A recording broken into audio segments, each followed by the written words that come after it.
오늘도 큐티 하셨나요? 큐티를 하셨다면 오늘도 저와 함께 성경의 지식들, 문화들 함께 한 숟가락 더하는 시간 갖도록 하겠습니다. 마가복음 7장 1절에서부터 23절까지의 말씀 중에서는요, 오늘 우리가 함께 보려고 하는 것은 바리새인들과 서기관들이 예수님에게 나와서 예수님을 곤란하게 만든 바로 장로의 유전에 대한 내용입니다. 장로의 유전이라는 것이 과연 무엇일까요? 오늘 성경에 보니까 그 장로의 유전에 대해서 기록해 놓은 그런 내용들이 있어서 먼저 읽고 그 내용이 무엇인지, 그리고 이 장로의 유전이 왜 이들에게 중요했는지에 대해서 함께 알아보도록 하겠습니다. 오늘 마가복음 7장 1절에는 바리새인들과 예루살렘에서 온 몇몇 서기관들이 예수께 모였다. 그들이 예수님의 제자들 중 몇몇이 더러운 손, 곧 씻지 않은 손으로 빵을 먹은 것을 보았다 라고 시작되어집니다. 그러니까 지금 이들에게 어려움이 되는 것은 씻지 않은 손입니다. 왜 그러냐면 이것이 장로의 유전 가운데 있기 때문이죠. 그러면 장로의 유전은 어떤 것이 있는가?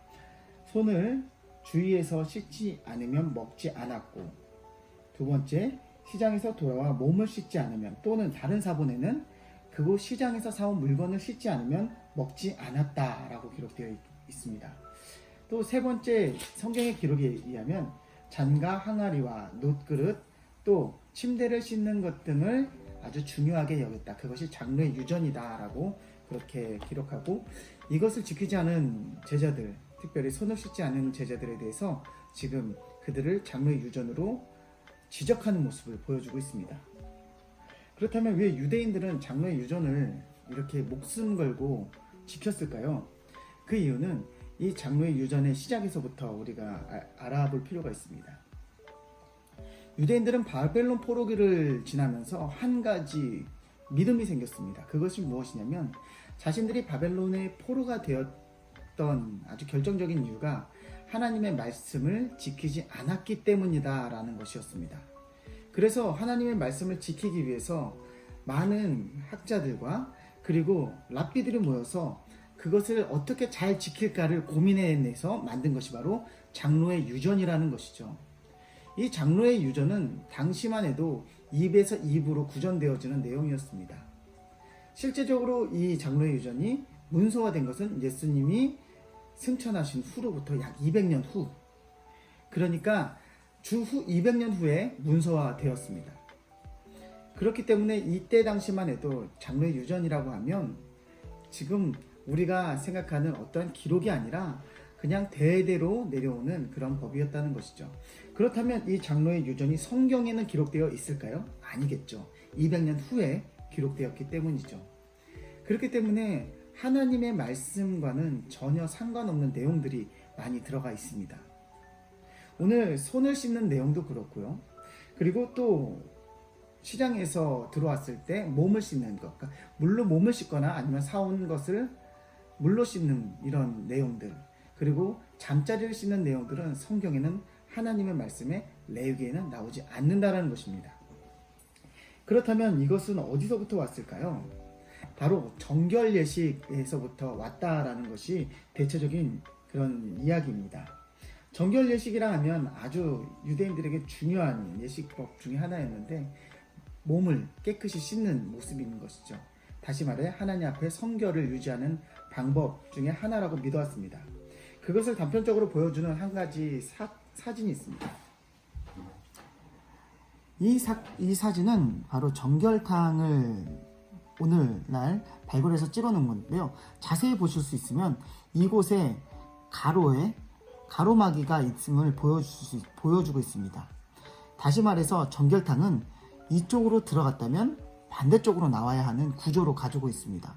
왜냐하면 들어간 곳이 더러웠기 때문에 정결탕을 해서 깨끗해지는 모습으로 깨끗한 땅을 밟아야 되는 것이 그들의 유전이었기 때문입니다. 그런 것들을 또 보여주는 한 가지 그림이 있어서 제가 보여드리도록 하겠습니다. 오늘날 이스라엘에 가면 볼 수 있는 바가지의 모습입니다. 신기하죠? 이 바가지가 보면 손잡이가 2개가 있습니다. 그것은 무엇이냐면 더러운 손으로 먼저 잡고, 그리고 반대 손을 씻은 후에 깨끗한 손으로 더러운 손잡이를 만지면 더러워지기 때문에 깨끗한 손잡이를 만지는, 그래서 정결함을 유지하는 이런 모습을 오늘도 보여주고 있다는 것이죠. 유대인들에게 이렇게 정결법은 아주 중요했습니다. 그리고 장로의 유전이라는 것들이 이 정결, 청결에 관한 것만 있는가? 그렇지 않은 것도 많죠. 이 이후에 고르반이라는 내용도 그렇지만 또 하나 생활에서 어려움을 갖게 하는 그런 정결법이 아니죠. 그 장로의 유전이 있어서 제가 읽어드리도록 하겠습니다. 우리가 마태복음을 보면서 이 말씀이 뭔가라는 그런 의문을 가지신 분들이 계실지도 모르겠는데요. 마태복음 5장 41절에는 이런 기록이 있습니다. 또 누구든지 너로 억지로 오리를 가게 하려거든 그 사람과 심리를 동행하고. 여기서 말하는 오리라는 개념은 안식일에 걸어갈 수 있는 최대한의 거리였습니다. 그러니까 이스라엘 사람들은 안식일에 걸을 수 있는 거리 또한 장로의 유전으로 정해놓고 지켰다라는 거죠. 그렇기 때문에 사도행전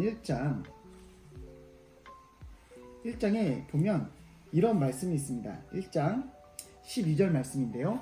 제자들이 감람원이라고 하는 산으로부터 예루살렘으로 돌아오니 이 산은 예루살렘에 가까워 안식일에 가기 알맞은 길이라.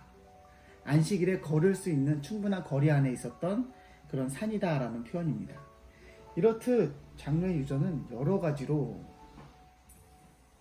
유대인들에게 아주 중요한, 자신의 성결을 나타내는 의미로 아주 중요한 그런 내용들을 담고 있었다는 것입니다. 그러나 정확한 것은 하나님은 그것에 대해서 기록해 놓지 않으셨다라는 것이죠.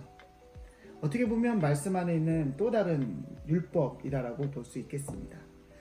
그래서 장로들은 그 유전을 가지고 유대인들을 통치하는 데 사용하였고, 그것으로 정결한 사람과 부정한 사람을 또 정죄하기도 하였다는 것입니다.